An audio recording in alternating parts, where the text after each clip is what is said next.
Madame, Monsieur, bonjour et soyez les bienvenus. Il faut raffermir les acquis, c'est ce qui ressort du séminaire gouvernemental tenu hier au Palais de la Présidence dans la commune du Plateau. Le président de la République, Alassane Ouattara, a clôturé cette réunion qui a abouti à l'élaboration du plan d'action prioritaire pour 2020. À noter que 5 axes stratégiques ont été pris en compte, notamment le renforcement de la sécurité, de la cohésion sociale et de la paix et l'intensification de la lutte contre la cherté de la vie.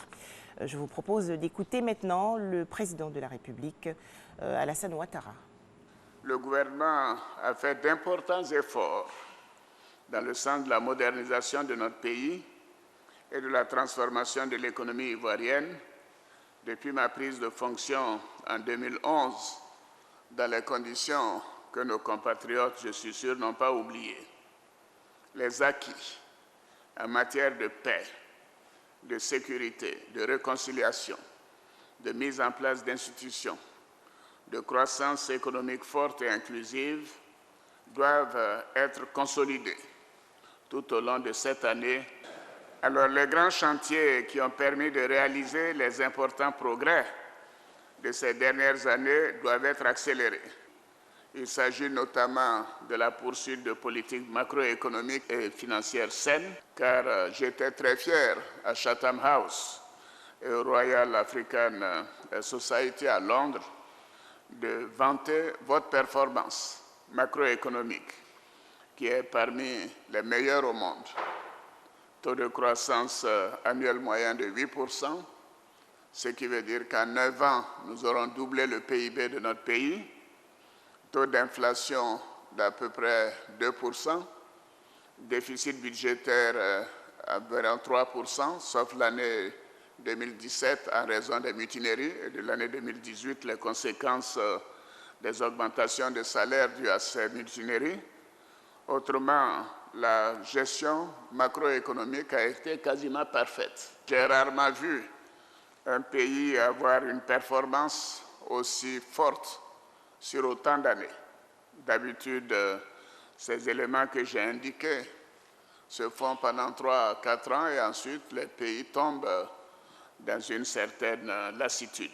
Mais vous n'avez pas cédé au découragement. Et surtout, vous avez maintenu vos efforts et ces performances sont exemplaires et je suis particulièrement fier de mon gouvernement et je tiens à le dire publiquement pour nos concitoyens. Bravo à chacun et à chacune de vous. Le président de l'Assemblée nationale de Côte d'Ivoire, lui, est actuellement à Dakar, la capitale du Sénégal. Amadou Soumaoro, également président de l'Assemblée parlementaire de la francophonie, effectue une visite de travail dans ce pays. Amadou Soumaoro va présider aujourd'hui la réunion du bureau de l'APF. Une centaine de parlementaires issus de 17 pays vont aussi participer à cette rencontre.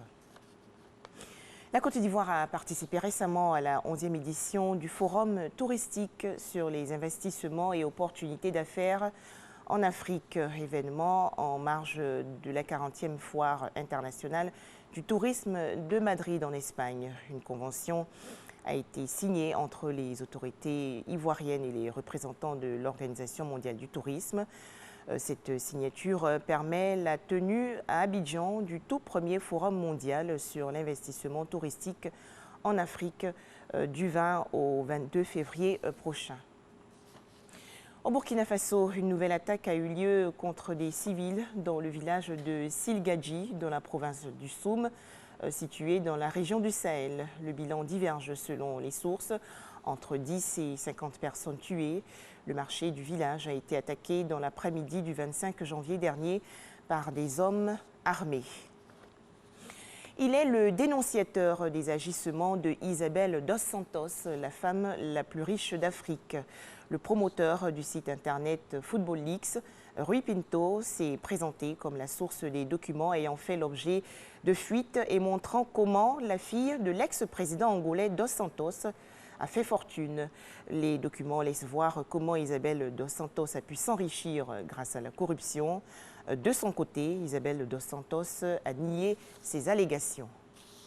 En Chine, un premier décès dû à l'épidémie de coronavirus survenue à Pékin, la capitale.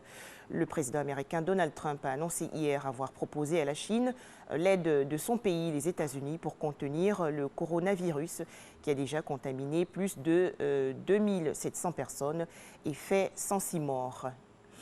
Le président américain Donald Trump qui a annoncé qu'il va rendre public aujourd'hui son plan de paix pour le Proche-Orient. Il s'agit de réconcilier les Israéliens et les Palestiniens.